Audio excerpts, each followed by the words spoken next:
What's up, everybody? Welcome to another episode of the BREWtally Speaking Podcast, the official podcast of MetalNexus.net, where you can get all your concert reviews, show photos, and going-ons in the metal and hard rock world. And with me, as always, is Daniel Terry. How are you doing this afternoon, early evening? I'm doing great, man. I'm not at work. That's the best part of it. Dude, you don't even know. You don't even know. I have 2 energy drinks open in front of me. That's how my day is gone. And they're not even sugar. They have no sugar in them. So, I mean, it's not really... Is it really an energy drink when there's no sugar in it? I'm working on number 2, beer number 2. But yeah, it can be an energy drink depending on whatever they put in it, which is usually like toxic sludge. But then they're like, it's actually healthy for you. I mean, it has no sugar and no calories. So, I mean, you know. Yeah, but like at what cost? You know what? It's got to be better than beer. I disagree. I'm trying, Dan. I'm trying to go a little over a month without drinking. I know. I'm sorry. I'm not making it very easy on you. I'm like, check out this 311 beer I just got. Yeah. Well, you know, you'll have to crack one open and tell me how it is. Come original with your reviews. I think it's going to be the color of my energy. Well, I mean, one of them was amber, so. Yeah, let's see. There's amber, and then there's I'll be here a while. So, yeah, even better. So it's honey apricot ale. I know. That's the one. That's the one I wanted, actually, was that one, because it sounded good. Yeah. Yeah, I can't wait to crack those open, but I can't do it without Joe, or he'll be really upset. So I won't be drinking any of those tonight. But on Saturday, you guys will get the full scoop on discography discussion on that. Which you'll then hear like a month later. Right. Yeah. Well, special shout out to Scott Bowling of Good Company for sending me the swag and the beer and all that good stuff. I mean, I now have Good Company Frisbees. I mean, really don't have a lot to complain about tonight. No, I actually, speaking of random swag and merch things and so forth, I just got our test proofs, I guess, for lack of a better term, of our pins that I'm having designed. Enamel pens. I can't wait. Yeah, I told a friend of mine that's making them, Jay Wu. You may know him, former vocalist of It Dies Today. He started up an ancillary company called 1979 Designs, where he makes enamel pins for various companies and so forth. Typically, they're kind of booze related, and in seeing a lot of people being into different kinds of merch ideas. I mean, no one's going to our merch store and buying stuff, but I thought maybe pins would be cool, something small and wouldn't cost a whole lot and be a nice free word of mouth kind of buzz and so forth. Dude, I'm into it. So we're having some pins designed, and hopefully by the time you listen to this, I'll have approved of the final design to run with, and we'll have some pre-orders up. I think we're gonna sell them for $10 plus shipping. So all in all, not terrible, I don't think. Yeah, love it, man. I'm all about it. And there's really, not really a great segue from talking about swag and all that kind of stuff. Actually, here's one. How about this? Speaking of swag, our guest today is Corey Unger of Blood Has Been Shed. Let me tell you, it was very interesting how this happened. As you hear, Dan and I always plug at the end of our podcast episodes. We plug that we're on all the major podcast apps and so forth, and, that we try to, put things on YouTube in hopes that maybe someone may stumble across the podcast and keep listening in that medium. And I get a notification in my email, when people comment on, some of the episodes and so forth. And I got this message that was like, really cool to hear people talk so positively about my dad's music. And I look at the thing and I click on it to go into YouTube, and I see the last name of Unger.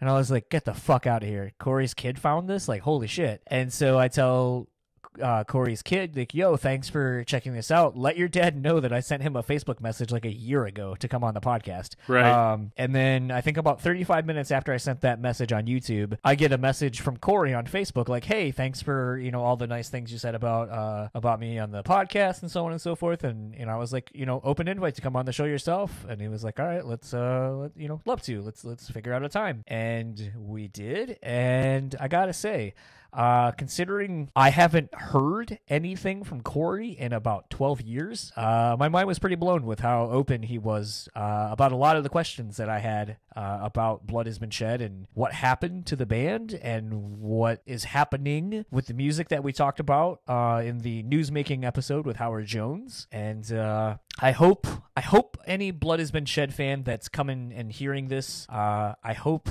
you are as satisfied with the answers to some of the long-standing questions that Howard kind of ducked a little bit. Yeah, a little bit. I think we caught Howard off guard. I think that's one of the biggest things is we caught Howard off guard with those questions. We're like, hey, I need you to go back now a few years, like a couple of decades maybe, and let's talk about Blood Has Been Shed. So I think he was thrown off, whereas Corey came in knowing what to expect because Howard already suffered through the unexpectedness of the questions. Yeah, and I think something that was pretty interesting too, and I think this is something that you and I have really enjoyed kind of in doing a podcast, is getting to talk to some of these people who existed in a time before, the internet. And I know sometimes when we say that, it kind of dates us, and people may not understand that, like, a band like Blood Has Been Shed came out so early in the day and age of the internet that you weren't going to Blabbermouth to read about the latest going ons with Blood Has Been Shed. You might go to a fanzine or something, but you're not having direct access to all these people like you do now, and you're definitely not having a platform to hear a long form interview with somebody. And that's kind of something that I've really enjoyed about this podcast, is getting to talk to some of these people, like Nate from Finch,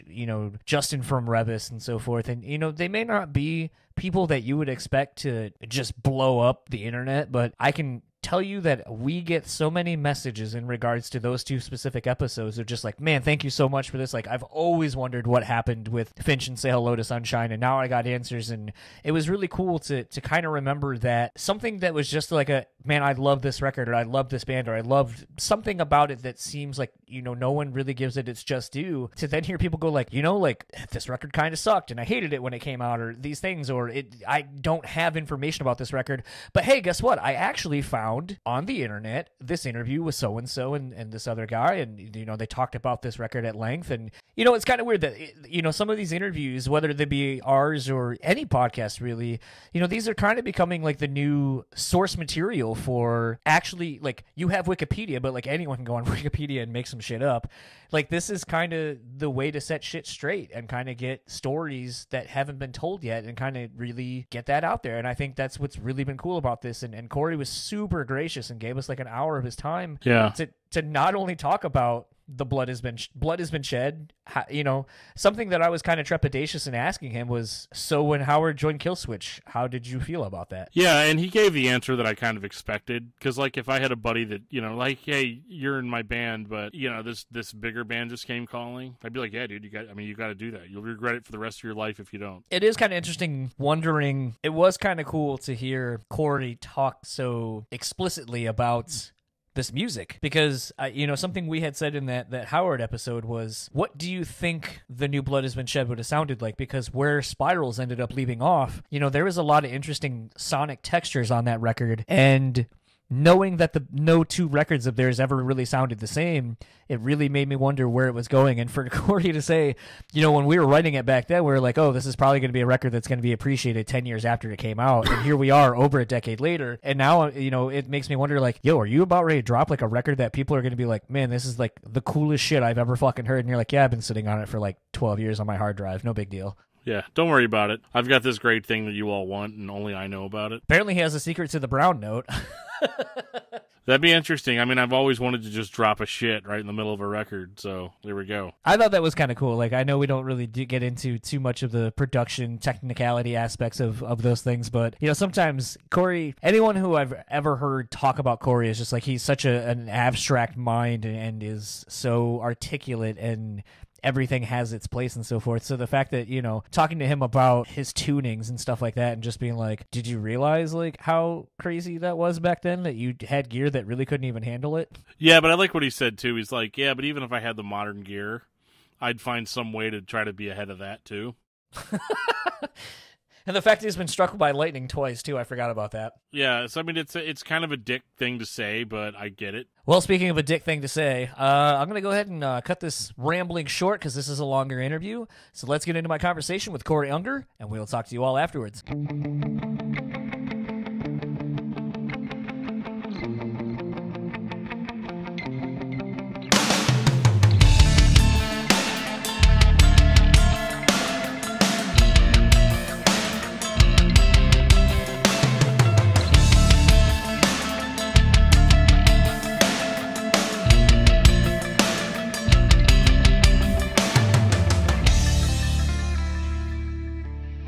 So I have the pleasure this early evening of talking to Corey Unger, guitar player for Blood Has Been Shed.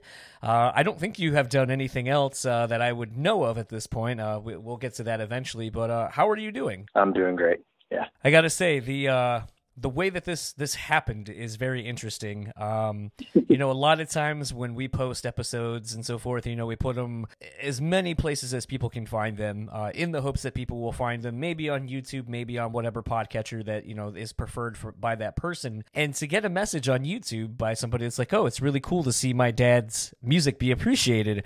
And I had to hurry up and look at because I just saw it in my email, and I looked at the last name, and I was like, holy shit, Unger. I was like, wait. Yeah. Is this Corey's kid? And I was like, I didn't know you had kids, or let alone old enough to even like respond to anything on YouTube. So it was just like, holy shit. Tell your dad I sent him a Facebook message like a year ago. Well, it's you definitely have a better chance getting to meet through my son, who is a total metalhead. And ironically, he finds these things, and then I get a kick out of that as well. There was one night where he picked up and found a podcast or an interview with Howard. This is probably about 5 months ago or so. He found it, and he said, oh, check this out. So I watched it. I was like, got a kick out of it. I mean, I've known Howard for so long. And then the next morning I was flying out to go down to Washington, D.C. for a series of meetings. And at 6 o'clock in the morning, I'm standing in Bradley International Airport in Connecticut. And I look behind me in McDonald's, and Howard's standing behind me. The next morning, so this has happened a couple times with Tristan, that he finds things, and so it's I thought it was kind of funny when he reached out and said, hey, I mentioned them on YouTube and they got back to you. I was like, yeah, it's kind of funny. Yeah, I mean, first of all, I know you said you checked out at least some of it. It's funny, I haven't brought this up. We haven't done a podcast in about 2 weeks, but we got our first 1-star review, and it was from a dude who self-professed Killswitch fan, something or other. I don't remember exactly the handle, but it basically was like, you talk to Joel and their production manager, you don't talk about anything Killswitch related. You have Howard on the week that the Killswitch puts out a new record, and you talk about his old band. What the fuck, blah, blah, blah. And I was like, okay, well, I'm not going to talk to Joel, or I'm not going to talk to Josh about Killswitch because he's not in Killswitch. Like, it's just, his profession. Joel, at that point, when I got to talk to him, it's like, okay, there wasn't even a song or anything about a new record out, so why would I talk to him about anything I can't talk about? And then with Howard, it's like, I think the Killswitch thing has been beaten to death, and what I hadn't heard was Blood Has Been Shed stuff. So it was just like, this person just completely missed the mark, and it's like, I was pleasantly surprised to, and if you listen to the episode, my co-host and I made the comment about, we felt that Blood Has Been Shed is a very underrated band.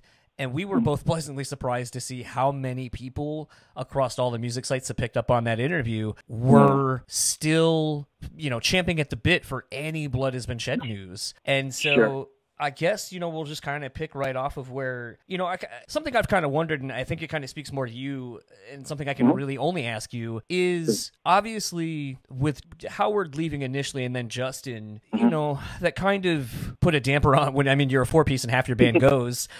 Was there thoughts of, replacing everybody and kind of moving forward, or was it kind of I guess we're going to take a back seat until Killswitch is kind of on a hiatus of some sort and then pick back up with Blood Has Been Shed when there's time? Yeah, it's a great question. It's funny, a lot of times in history, you can never know the full story until you actually get behind the scenes and look under the hood, so to speak. When we were going hard with Blood Has Been Shed, as a band, we were working, doing all the VFW shows that we could get our hands on, carrying our equipment down 3 flights of stairs to play inside a tiny basement. It was that awesome and also hyper frustrating, but it's the thing that you did, and it's part of what it was to be an underground band.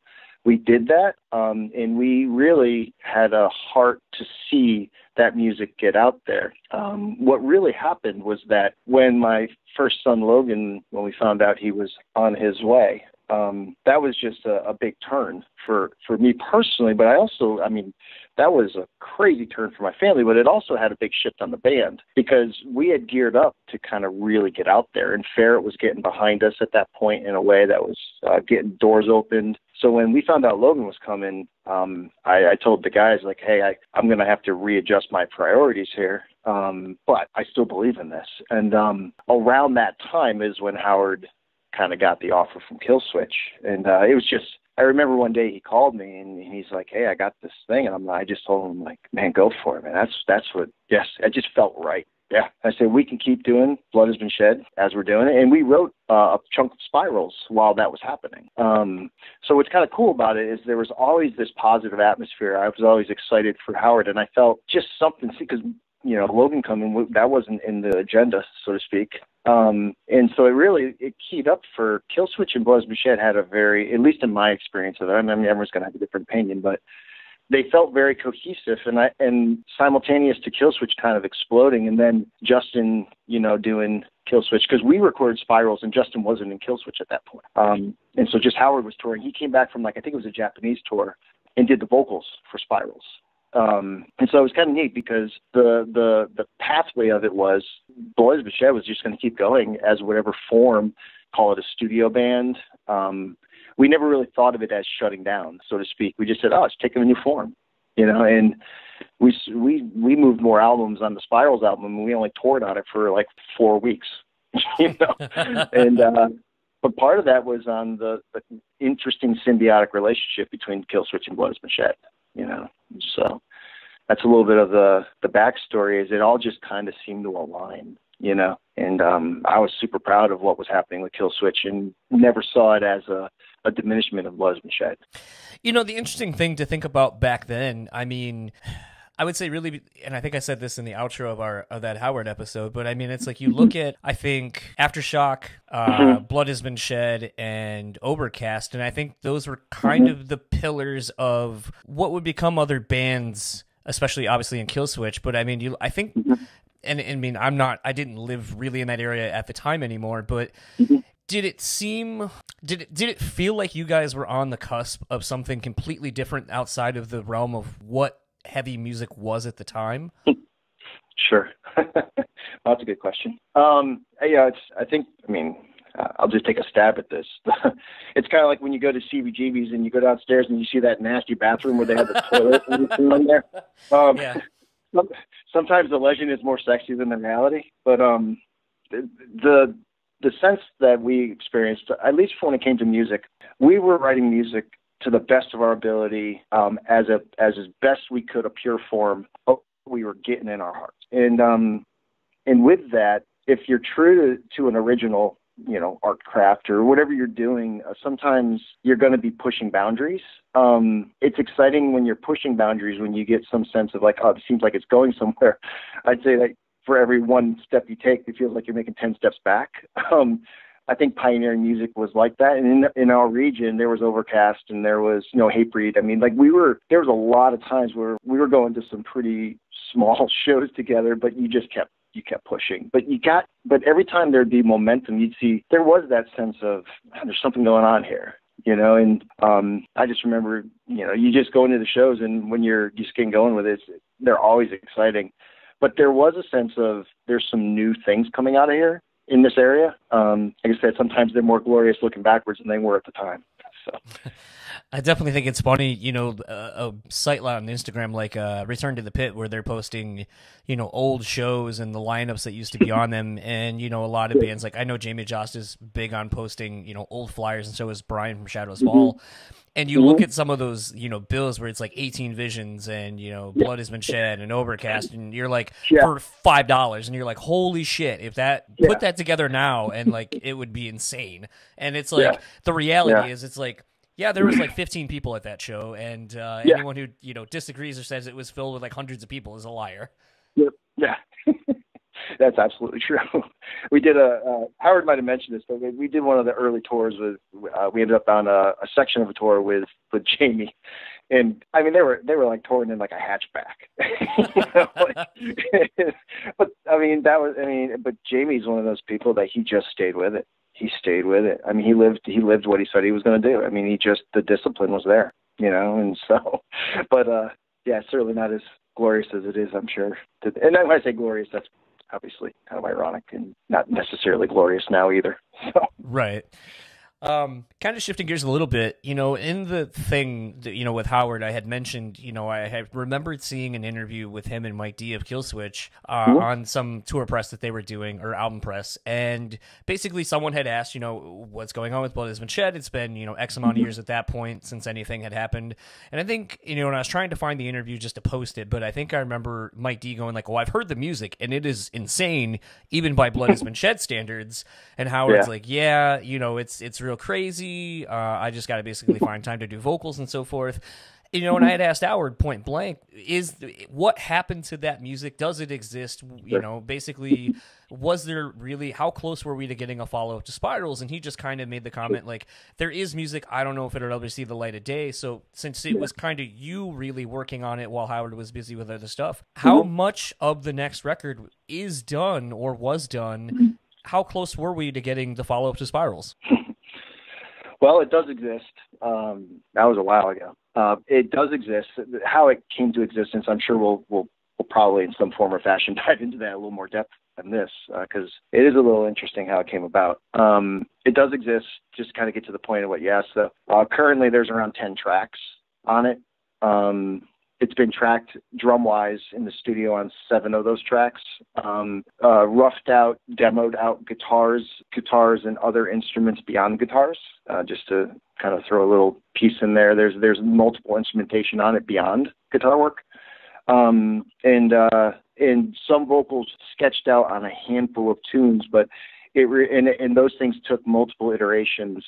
It was intended from the beginning to be a studio album, knowing that in studio settings, you can write things that are not limitations of what you can perform live. Not so much in the performance side, but in the creative side, the compositional side. Yeah. So it does exist. I have it on a computer, hard drive at my house in my Pro Tools setup, and it's been there. And it was funny because that was almost 10 years ago that it when I actually got the thing of writing it, and it was in a sense, an intersection of the first 3 albums all together into one. And then in some ways, probably I would use the word going further than those other 3. But I had to rewrite certain ways to think about composition to actually write the album. So it was definitely, I'll just say it is not what you would normally hear from a metal band.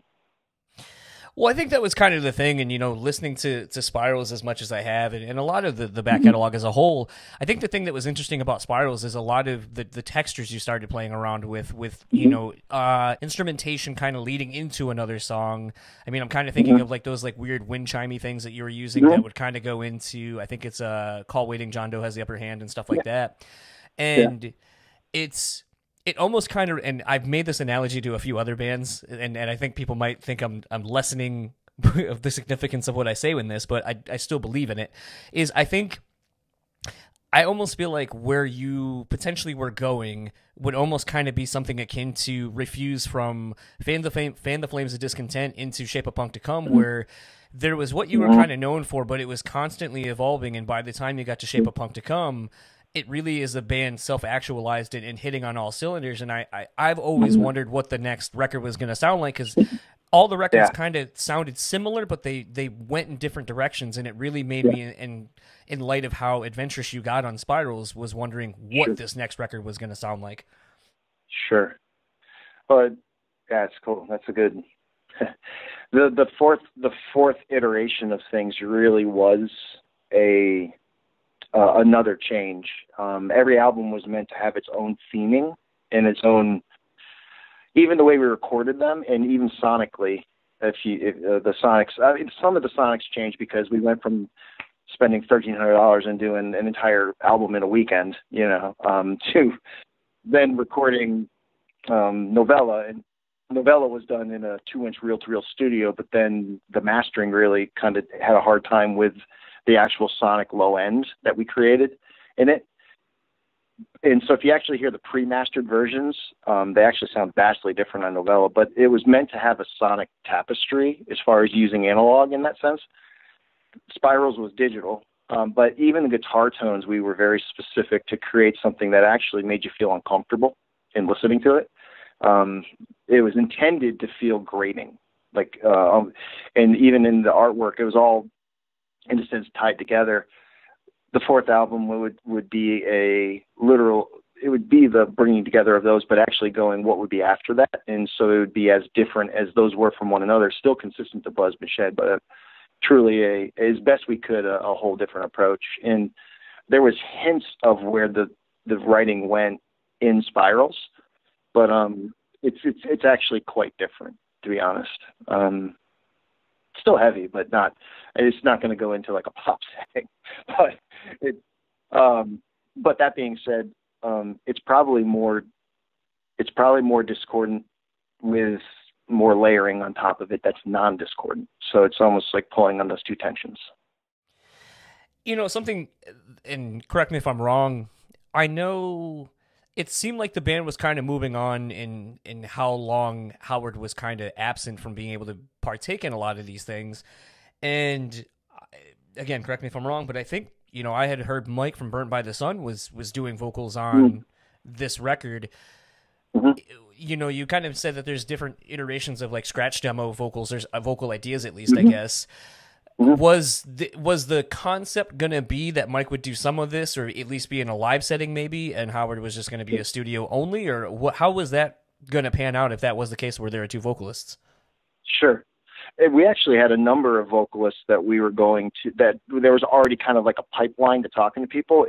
We were looking for it to be, I would say, less of a because Howard wasn't available, therefore find such and such.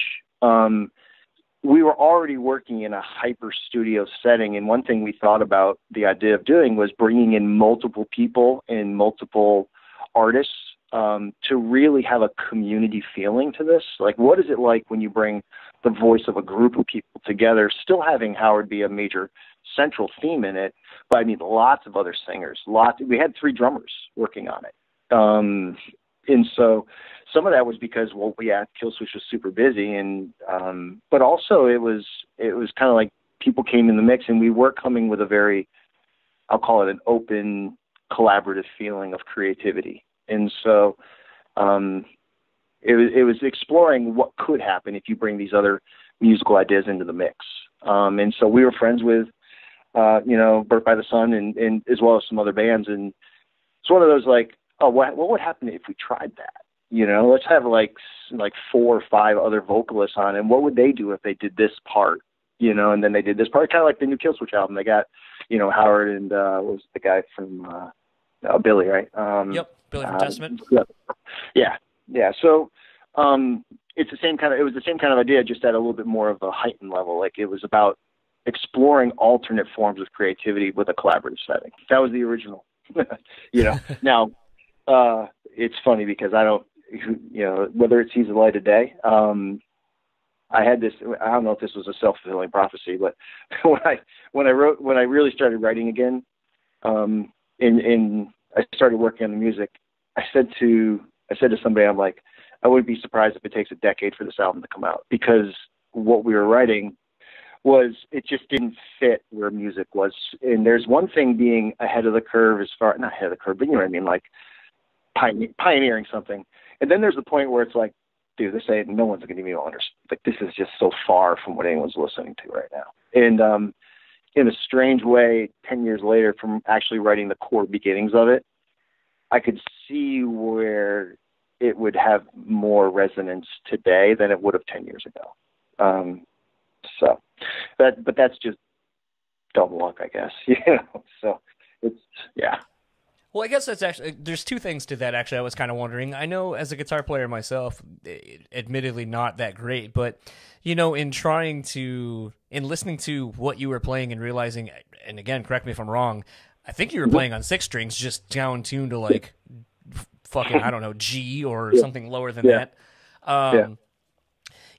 I've made the comment that, I remember seeing Meshuggah back in 2002 when I graduated high school, and it sounded like shit and the reality is when people were like, well, that band and that record that they were on at the time was really great. And I go, yeah, it sounded great. And I go, but at the time you got to remember 8-string guitars weren't what they are now. They didn't have the electronics able to handle the low end frequencies like they do now. Being in an arena, it couldn't handle that either.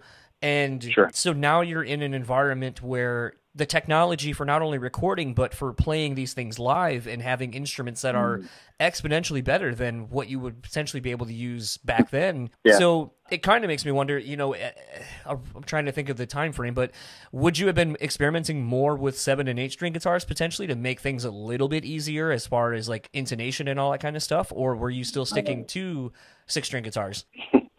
Well, it was a total pain in the ass. Trying to get the sound that I knew we were trying to get to. And we try, I mean, I don't, so, some people love tone for the sake of tone, like, they're like tech heads, so something you said earlier, you said you're a guitar player, but you're not that good. I suck at guitar players. You're like, I don't consider myself I go around the shouts, fall guys. I'm like, oh, those are guitar players. Or like Dragon Force or something like that. I'll be like, oh yeah, those are guitar players. I don't do that. I'm basically like a metal punk version of hardcore that liked heavy tone that just played semi-aggressively, but probably pretty crappily live. That was, there's that essence of it. But we did. But tone for me was more of a pursuit of something that was in my heart. If that technology existed back then, I wouldn't have spent all my time trying to figure out all these things because it was about finding the sound for the purpose of creativity. But I think that's part of being an innovator in anything is that if it doesn't exist, somebody's got to find it, right? Someone's got to create it. And that's how, I mean, obviously we know this, but that's how music progresses. You find the thing that says what your heart is feeling or what you think resonates with what the world is experiencing. And that's where tone matches the world. It's like, how do you meet those things? So we did all this stuff. Like Novella, there are all these sub-frequencies on that album that never existed. I shouldn't say never existed. A lot of bands did things like that, but I think we were pushing certain envelopes of a tone. And the engineers in the studio, we had this guy, Basil, a super nice guy. And we were working in this traditional analog kind of rock studio, and they had this big Trident board with a Studer 24-inch reel-to-reel, and I mean, great gear. But I'm like, there's these other frequencies, and they're coming off. I used to listen to the cabinets and go to the side and the backs of the cabinets. I'm like, man, all the tone coming off the back of the cabinet here is what we're trying to grab. He's like, wait, the back of the cabinet? Like, what are you talking about? I'm like, yeah, all that resonance, that bass frequency. It's like the 808 version that's coming off the back of the cab. And so I said, well, how are we going to get that? And this guy just scratched his head. I said, well, how can we? They didn't have sub kicks then, like the Yamaha sub kick. So we took a 15-inch speaker in a cabinet and we put it on the back of the guitar cabinet and we hooked it up to a mic pre and we turned that speaker into a 15-inch microphone, right? and so that's how we captured all the low end kind of resonance in Novella. And I remember being in the studio one time, and there was this one song on the album, and it has these really her name was Intrasian was the song, and it has these crazy low frequencies in it. And I remember they had these monitors called Big Reds, and they're big monitors, and I remember half the people in the room getting queasy when it was playing. I was like, we found the note. Like, that was the note. And, even the engineer was like, whoa. Now, when we went to go get mastered, it was mastered by a very well-named individual, but it was so out of the range, like you're saying, of the technology. People just weren't doing that. And so I guess going full circle to your question, I think that part of the reason why if I ever had a chance to finish up this album, I would take advantage for sure of some of the new advances in things. However, I would probably, just knowing my nature, probably try something new with them as well, and be just as frustrated, knowing me.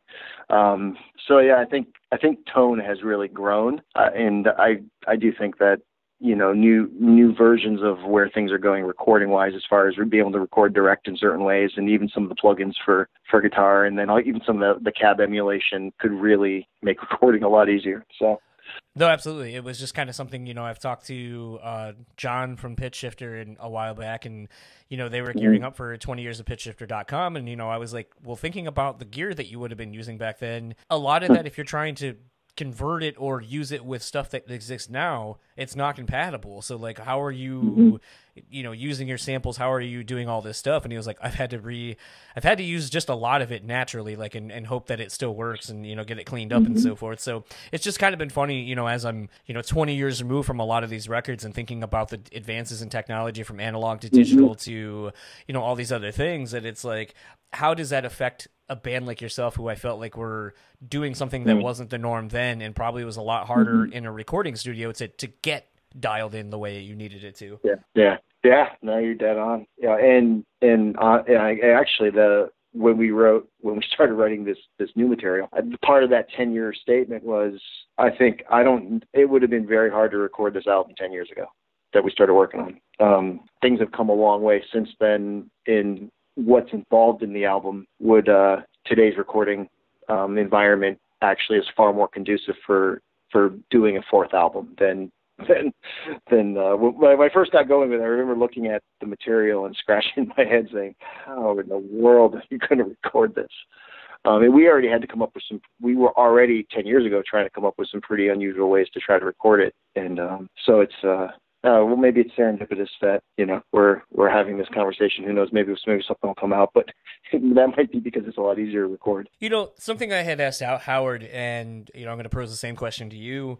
I was, like I said, I was shocked seeing the outpouring of, man, I love this band. Man, this band was so great. I remember getting this album, insert, whichever of the three it was, or seeing the band, or all these kind of things.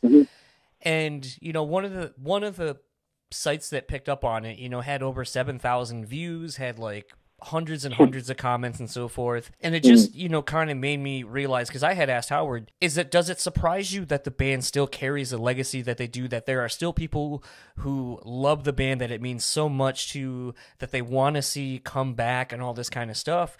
And his answer was very Howard-esque, where it was like, yeah, I mean, it all surprises me. The fact I have a career at all surprises me. Yeah. That being said, since I'm talking to someone who's a little bit, I'm not going to say less or more articulate than Howard, but will probably articulate it a little bit more. Sure. Does that surprise you as well? And I don't know how much, if you saw any of the news from the interview or anything like that, but does it surprise you that there are still fans like myself who, all these years later still care about what you did in VFW halls, 25 years ago or so? I think I would echo Howard's, like, yeah, it surprises you. And then part of it, it's not that it doesn't surprise you, but I guess you have a greater level of appreciation for I'll say, it's hard to find the words for this. Hardcore metal is a community, right? It's a group of people who come together because they find a resonance and an appreciation for something that you don't really fit in with the rest of the people of the world on. And I think of the appreciation of being creative together, that something like an album or a band having an impact on people, it's almost like we remember things that were formative for us, and so I appreciate that. And so it does surprise me is that you're able to be honored to be in that space with people's lives together, and we do it together, right? We carry the cabs into those shows, and we fight to just get from show to show, and it's the underground way of getting things going. But so that's a community thing. So I can sort of see and appreciate that. It does make sense because we poured a lot of life into a lot of people. A lot of people poured their lives into us. And so in that, you kind of go, wow, this was about us as a community of being hardcore metal. We have legacy together, and that legacy of any one person, over anyone else. Like, oh yeah, this band's great. It's more like it's just a reflection of the hardcore scene, right? And we remember things, and so it's surprising sometimes, and then other times you're like, oh, that makes total sense. I remember the bands that influenced me, and it's kind of like, that was formational for me as a teenager. I didn't grow up in music. I grew up I was BMX professionally until I was 21. But music was a huge part of my life, so in some ways, yes, and in some ways, no. I don't know if that's a good answer or not, but that kind of gives you a snapshot.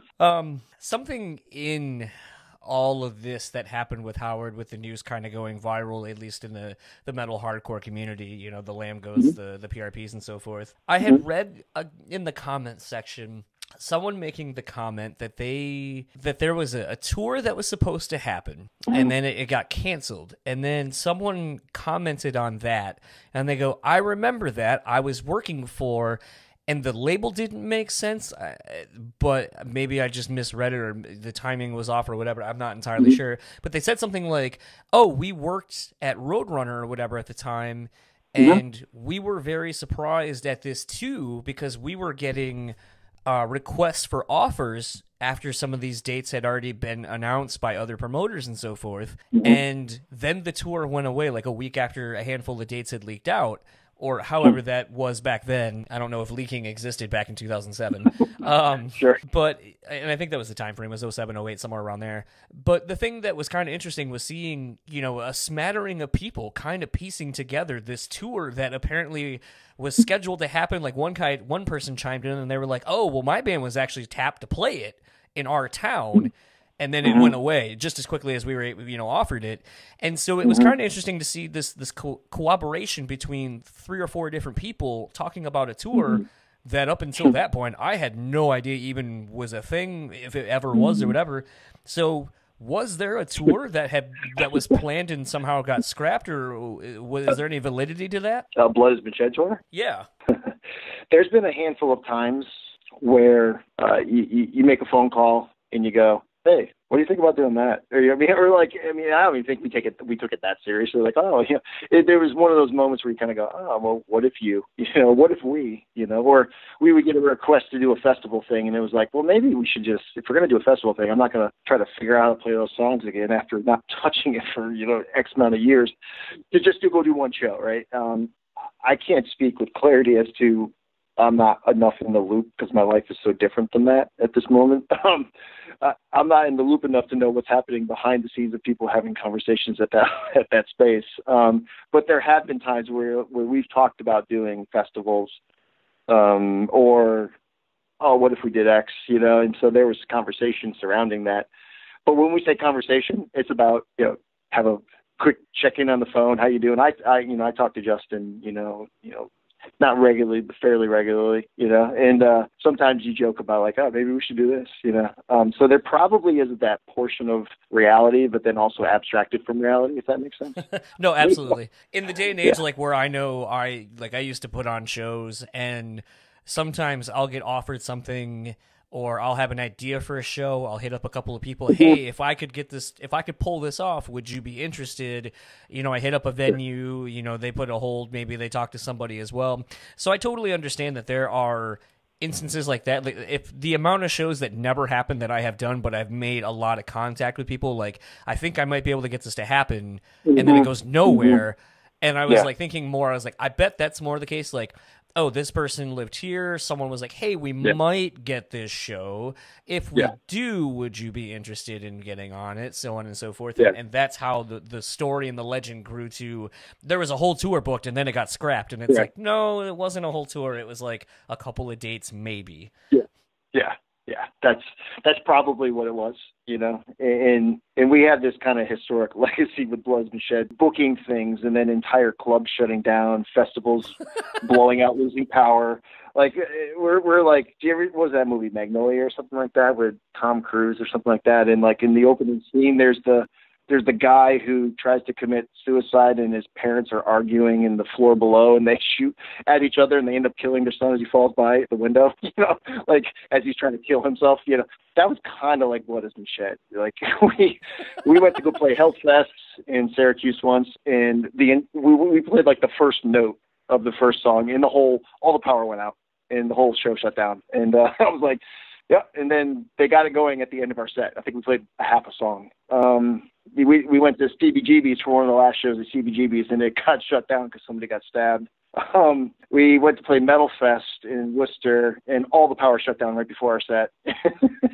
So we have this like comedy of events that seems to follow us with our journey as a band. But we stuck together, I mean, I think we have one of the more diverse lineups of people who came through the band other than Howard, John, and I, and then Justin later. But it was like a rotating membership of amazing people who came through, but it was like a new guitar player, new bass player every other week. And there were some awesome people that came through the band. And, but it was, I think sometimes Blood and Shed as an entity was far more engaging as in the long-term view than necessarily the short-term run of all our shows. Because half the time we'd go to a show and there'd be a guy who, like Andy, for him, Every Time I Die came down. We were playing CBGBs for the first time, and Andy came down like the day before and learned all the music. And I mean, we're like trying to practice all this music, and we go to CBGBs, and I mean, it was a comedy show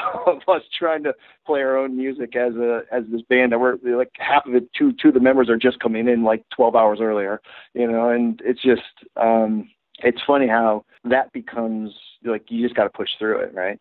But yeah. So I mean, I'm sure you get it, but it's just funny because when you look back on it, I think if there's anything we had, there was dumb persistence to not give up. So one of the last Blood Has Been Shed questions I'll ask, and I'll kind of go more into what you've been up to and kind of catching up with current Corey. Sure. You mentioned New England Hardcore Metal Fest.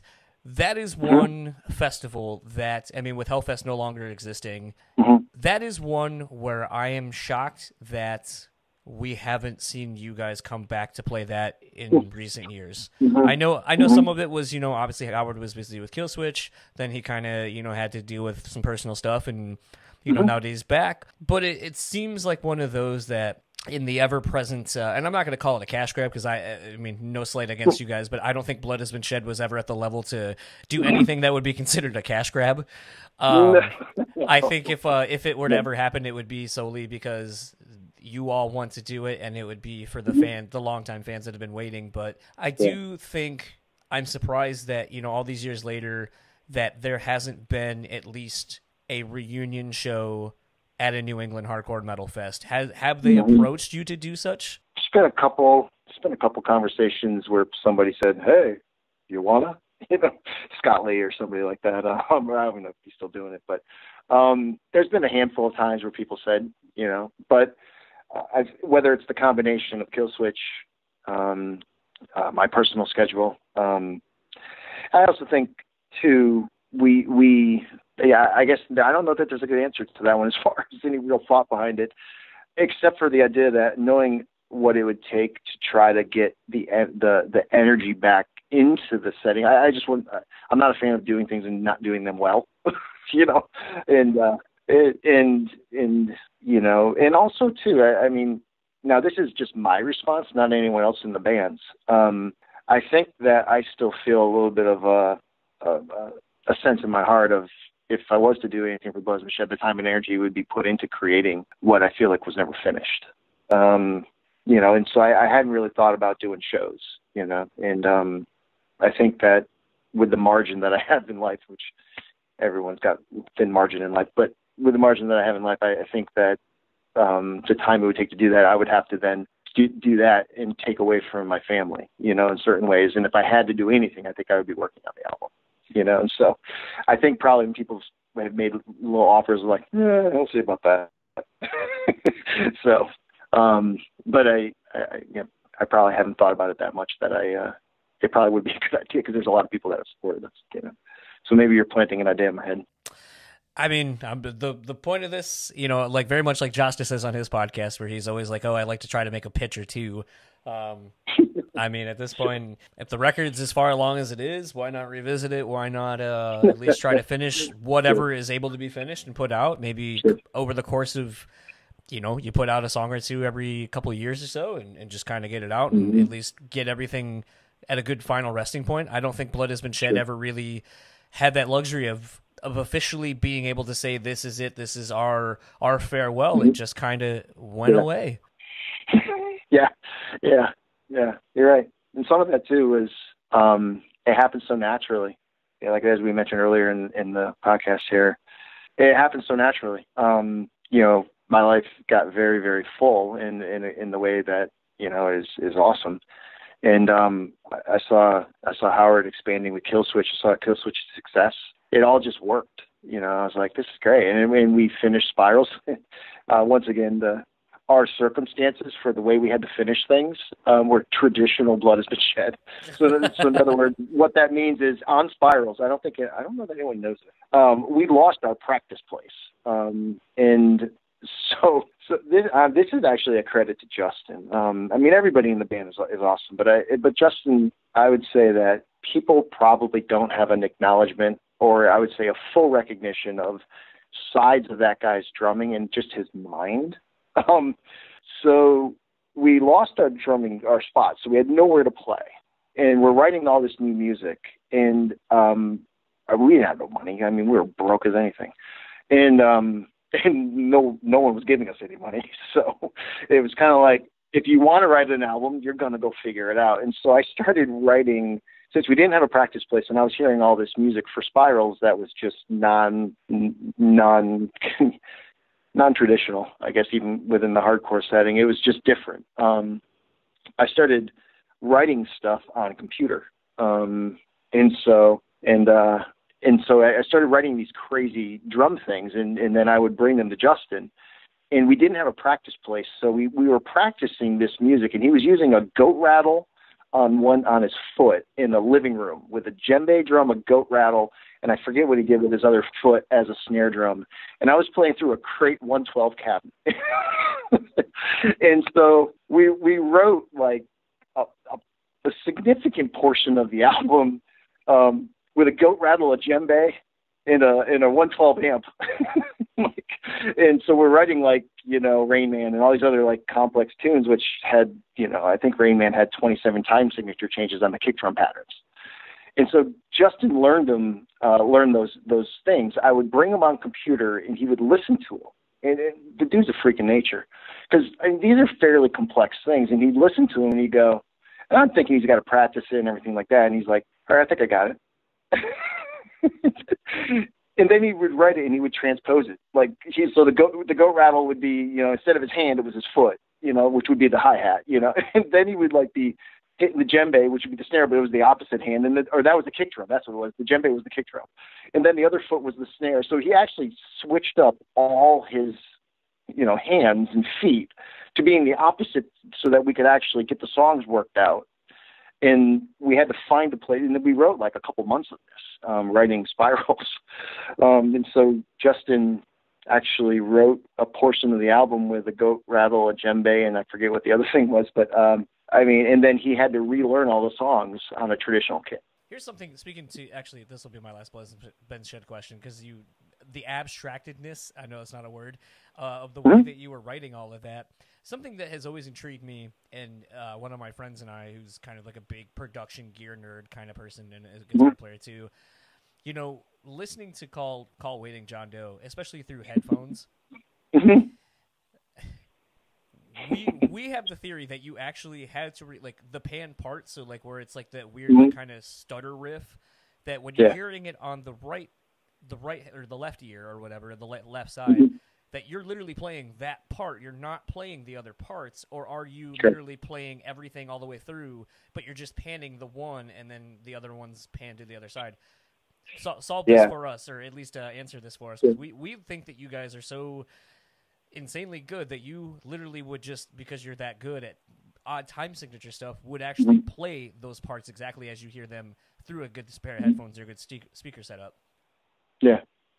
It was one time signature is in, if I have this correct, and Justin would correct me, because I'm not the learned musician. I'm the guy who hears the weird things and writes the stuff. And then Justin he'd look at me and go, wait, do that again? He's like, oh, you're repeating that. I guess that's intentional. And that song, the first beginning of it, I think is in it's a weird time signature. It's like a 33 kind of thing, because it goes through three measures of 8 and then a measure of 7, right? And so it's just, or it's a measure of 8 and then a measure of 9 or something like that. I forget. I honestly don't remember. That was a long time ago. Yeah. and it resolves itself at the end of the whole thing. So when we did that, we played that straight through, and I actually played both guitar parts on it. And then, but one thing I started putting in there was an accent that was just straight, and panned it. So it's just, so it throws you off on the whole thing. So it is played through. It is played through in the 30, whatever number it is, I forget. And then I threw in and played that other section to completely accentuate the way it wraps around itself. And so, yeah, that song's funny because I heard the best review ever. I remember every time that when I was writing the song, I was trying to make it feel as awkward and uncomfortable as possible. And like even the way the certain progressions are led in it, it's meant to feel like it's always never quite resolving. Like that was intentional on the song. And I remember this kid gave this review, and he goes, "This is the most pointless song I've ever heard." and I smiled because he was tearing it apart, and I'm like, he actually got it. Like he got what the intention was. It was supposed to leave you with that. It was supposed to leave you with a sense of lack of resolution. And it was like it's always pulling back from finalizing anything. And that was intentional. And he was like one of the few people that reviewed it and got it. And he hated it. You know? It always kind of reminded me of, and I might butcher the pronunciation of this, but it kind of always felt like a musical representation of like a Borealis, or not a Borealis, a Borealis. Basically the snake eating its own tail. That's kind of how I always took that song, where I'm like, oh, it's never, it doesn't have any conflict, so it's always just kind of a repetitive thing going in a vicious cycle and looping and so forth. But that's how I was like, that's how I've always took it when I listened to it. I was like, it just reminds me of this mental image of that. Yeah, that's cool. It's a beauty of art. Like we can see it in different ways, and it's probably correct. You know, like it's cool to hear.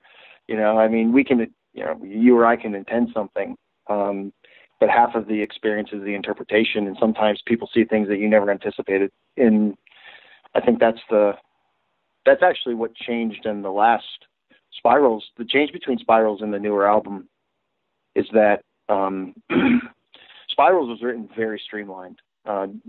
Justin and I did a lot of that, and Howard came in and did all the vocals since he was on tour. So, and the band had trimmed down a lot. Justin and I spent a lot of time working, just the two of us. When I started writing again, I really started working with a diverse tapestry of people. And instead of having a more streamlined, like, oh, we're going to just write X and write what you hear in your head, it was more about exploring what different people brought to the table. And I found this appreciation for the collaborative writing style of, hey, throw it in the pot, see what happens. Oh, check that out. And you start to read other people's interpretations, and you start to see that creativity, there's multiple ways to get to creativity, right? And so, it's kind of a sidebar, but when you said that idea of interpreting something, a lot of the new stuff has been much more experimental from the perspective of seeing what unique ideas, when they come to the table, sometimes you create stuff that feels right, but you would have never come up with by yourself. You know? Yeah. $1 million question. What have you been up to since Blood Has Been Shed kind of is no more? I mean, I know Howard made the joke when I said something about like, oh, I'd love to get Corey on. He goes, good luck with that. Corey is busier than I am. So what exactly have you been up to? That's a good, wow, how do I answer that question? So at the time when this has already been put out there, people have mentioned this. I think Howard made a joke about this once. So I'll just jump into one of the more interesting things. It was about 12 years ago, was building a business, construction business, and went to my house and ended up getting struck by lightning in my driveway on a blue sky day. And, and everyone's like, metaphorically? I'm like, no, literally. So it sent this, it hit the ground around me, went through me, and it actually tripped a breaker in my house. Did the old hospital gig. And that was kind of an interesting event. And that was, then my third child was born right at that time, Avery. So we have Logan, Tristan, and Avery. And so Avery came home from the hospital, and then my house was hit by a 14,000 volt power surge 2 weeks later, completely separate events. Simultaneous to that is when we started writing the new album. So there's this, you know, Howard it jokes about it. Actually, I think Jack jokes about it with Mike D about this, but they heard the music and they were like, what happened to him? And so the album has this interesting correlation to maybe some of these other events. At that time, I ended up shifting careers, had some pretty unique events. It's been a couple of iterations since then, but I work behind the scenes with a lot of, I won't get into crazy details, but I work behind the scenes with organizations that really try to impact the world for good, around both areas of high conflict. And there are places that I'm working that are pretty dangerous, as well as large groups of people who want to do good. How do we see the world improve? There's a lot of reasons for that. But one of the events that happened is funny. Like we're talking about metal, right? Or, you know, mad. I gotta yell at things. And I grew up. I used to feel. I mean, blood has been shed is a very specific statement. It's a statement of the history of mankind. Like we could go to the soil of any country, any nation, and it's going to be filled with the blood of the malice that we have carried towards one another. And so as a metal band, you're trying to express that, right? So around the time when I got struck by lightning, I ended up falling behind the scenes with a person who had a absolutely tragic event happen of horrific, like just awful. And I mean, violent. And I got to know this person personally because of just a complete unique set of circumstances how I ended up there. So I get struck by lightning, and all of a sudden I end up getting to know this individual who had this horrific event happen to them, and it really changed my perspective of what is evil and malice in the world, and also what is anger, what is goodness, and so that led me to a really, I'd say, a new understanding of the violence in the world. And it caused me to kind of reassess what I meant or what I experienced of the name Blood Has Been Shed. And what do you really do when you have an awareness of that, and you can choose to be like, oh, I'm going to keep talking about being angry, or I'm going to go out there and try to be somehow impact this world for good. And so that led me into a course of, then I've gone out and worked behind the scenes where there's been natural disasters. And then now I work more broadly in I know this is very abstract because I can't get into all the crazy detail of it, but it's really trying to serve people in areas of leadership that in some ways you get to see good, but you also get to see the tough stuff. And being in a metal band and having the name Blood Has Been Shed, it's not to minimize or trivialize the angst or the angry messages that metal has. I still feel that I still love metal. I mean, it's part of who I am. I also have been able to see the real world, and when you see things, you realize that people live this, and it changes your perspective. And so I actually I feel very fortunate to be where I am, but it actually feels like the culmination of actually what we were trying to say with Blood Has Been Shed, which was, how do you find hope in a world that's filled with so much? Because Blood Has Been Shed had a strange hopeful tone, even though it was about being honest about the discordance of life. So my current, I know that doesn't give you details, but no, it's fine. I mean, I think it's interesting to me, as I didn't realize.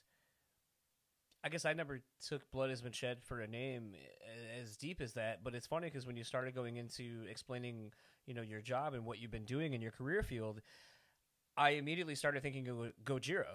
Like, Gojira is a stupidly heavy band, very technical, but they talk about a lot of environmental things in their music. They use their music as a platform to talk about these things that are important to them, and I think that's something going all the way back to Jamie Jostin and Hatebreed. I think that's something that hardcore, punk, whatever has always been, is a platform for those who didn't feel like they had a voice to talk about the things that they have felt that wronged by, or things that they feel impassioned about, that they want to spark change in, and so forth. And I think that's something that, any of the guys, like Shadow of Swall, The Power of I&I, Killswitch, all of their stuff, going back to like just about any of the bands from that era, Hatebreed, Perseverance, like everybody kind of was about, self-empowerment and the betterment of people, and believing in a group of people, and wanting what's best for everybody. And I think that kind of goes back to, even more of a, not necessarily a segmented part of the culture, but, you were talking about metal community as a community, and a place where people who never really felt they belonged can belong. So it's not that odd that you would go into something where it kind of has those same core values and beliefs and so forth, and that would be where you find happiness in trying to create change in a completely different medium. Correct. Yeah. And I would love to say that was me being smart going that direction, but I feel a little bit like Forrest Gump, where you just end up places. In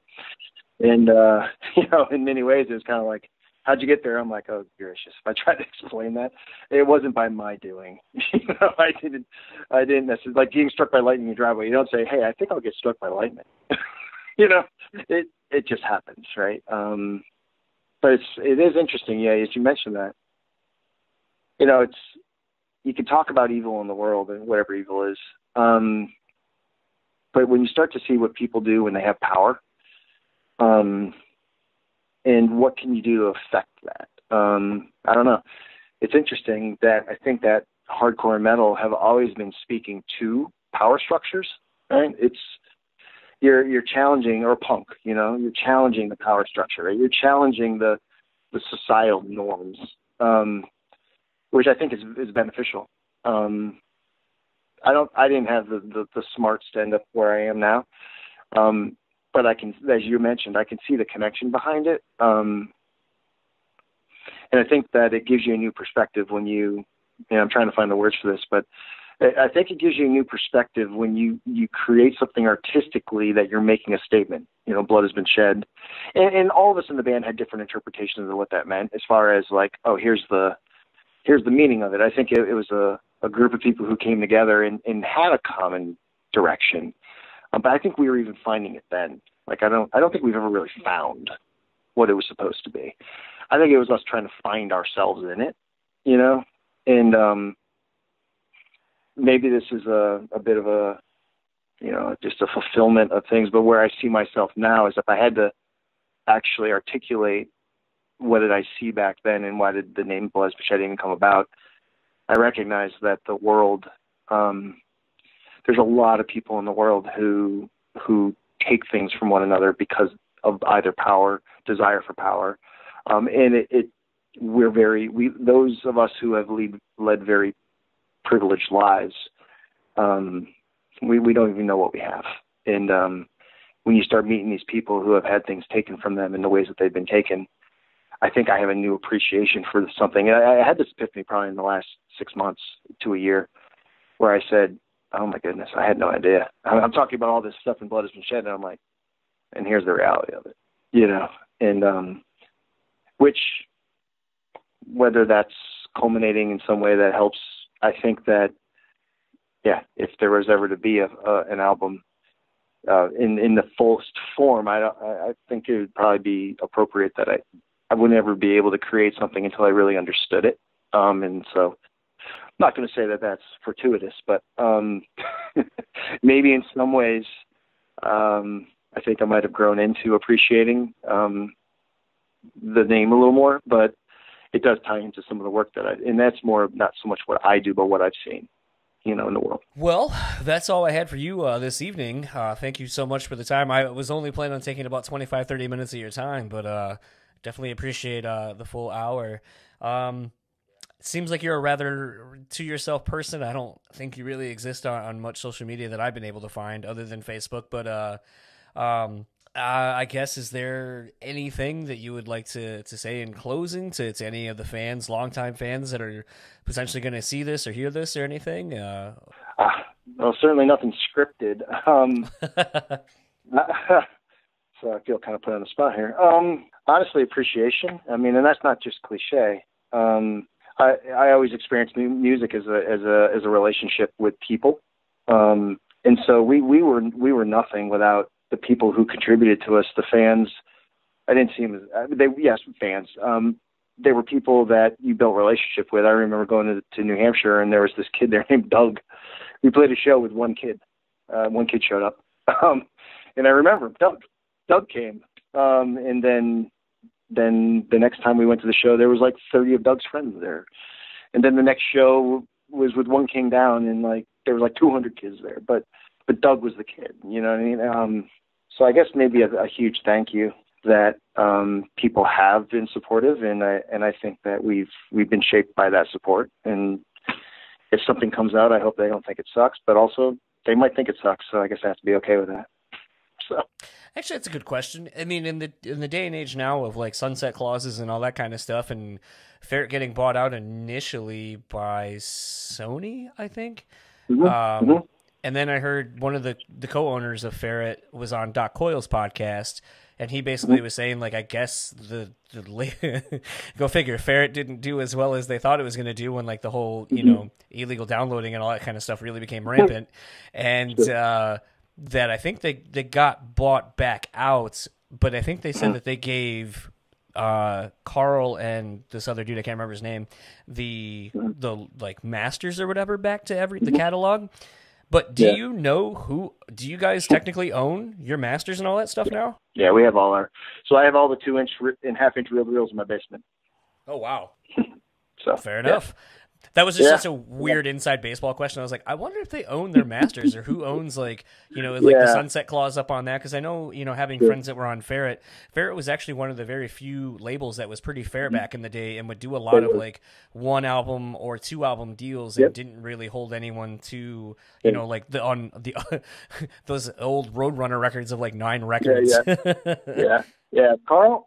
Carl and others, but I'll say Carl specifically, was the real deal. I mean, he was true to the ethic of the hardcore ideal about being there for the musicians. I really appreciate Carl. And so he treated people fairly. You know, we released our first album ourselves, and we self-promoted it, we self-distributed it, and Carl really partnered with us. And I have nothing but good things to say about Carl and also Ferret and the legacy of what they did. I don't know what other bands' relationships were, but Carl treated us really well. And I think that was the hardcore ethic and ideal, that you're there to help the community, right? And you're there to help the bands.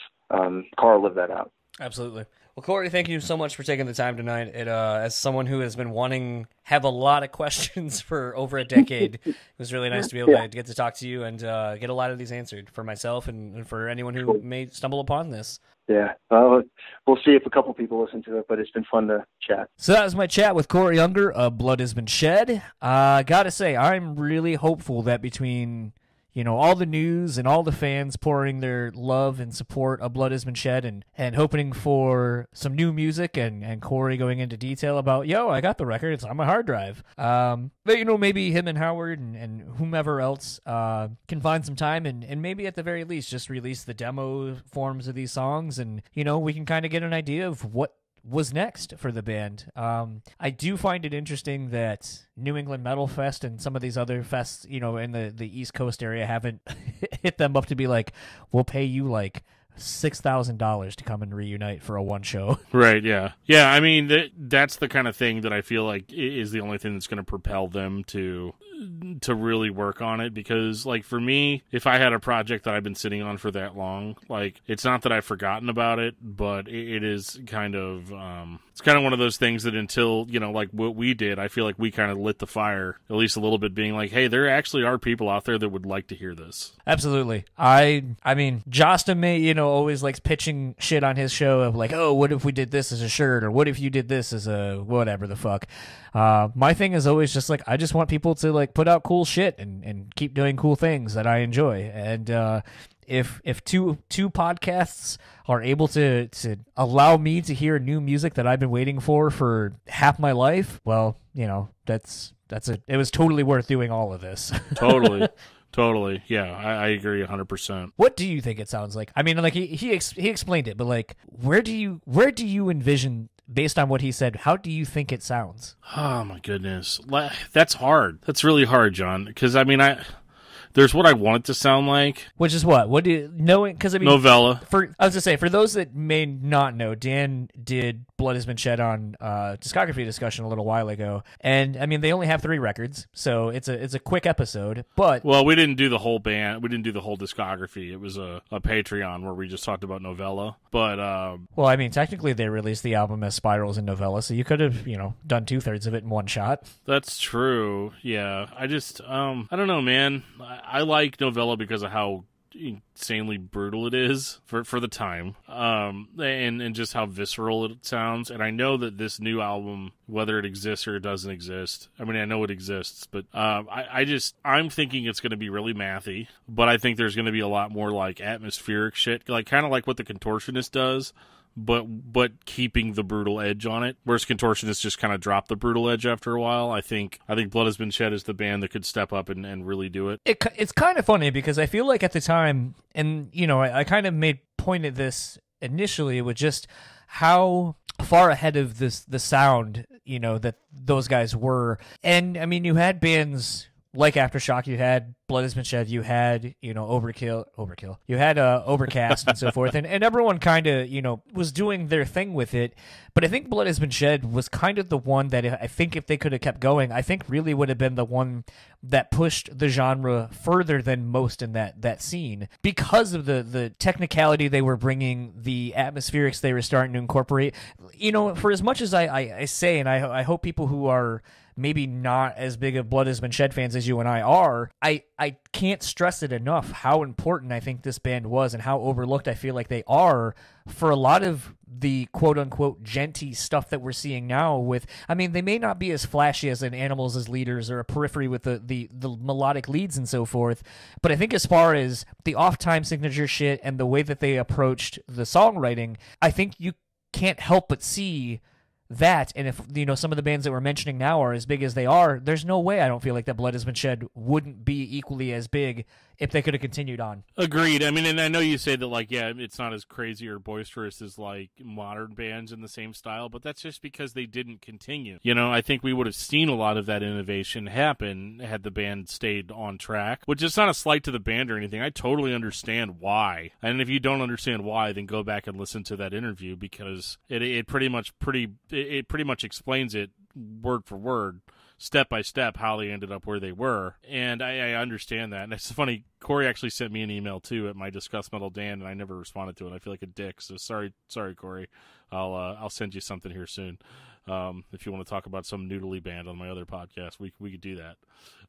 But anyway, yeah, I think that I think that it would have been super atmospheric, but like have a lot of really unexpected shit go down. Like, one thing I like about Blood Has Been Shed is they don't go on for too long. No.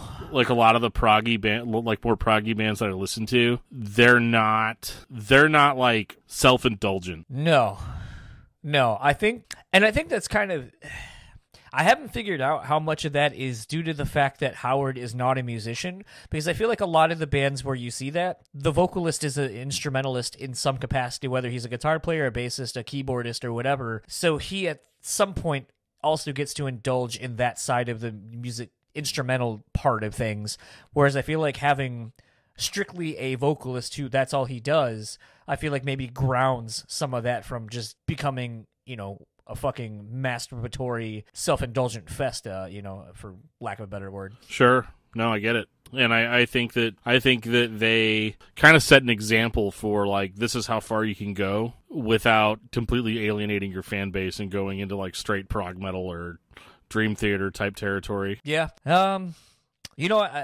think it's time to kind of start wrapping this up. In light of how short and sweet the Howard Jones episode was, I feel like that was the appetizer to the main dish that was the chat we just did with Corey. So with all that being said, if you want to keep up with Corey, well, you can't.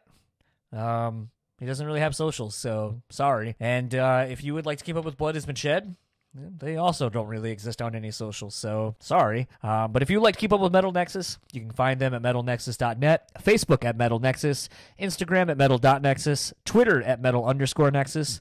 Dan will tell you where he can be found because he is actually on the internet. I'm all over the internet, man. I'm on fucking Twitter at Discuss Metal Dan. I'm on Facebook under Daniel Terry or Discography Discussion. I'm also on Gmail in a couple of places. You can send me an email at danandjoeshow@gmail.com or discussmetaldan@gmail.com, although, as I said, I probably won't respond to that one, so maybe try the other one.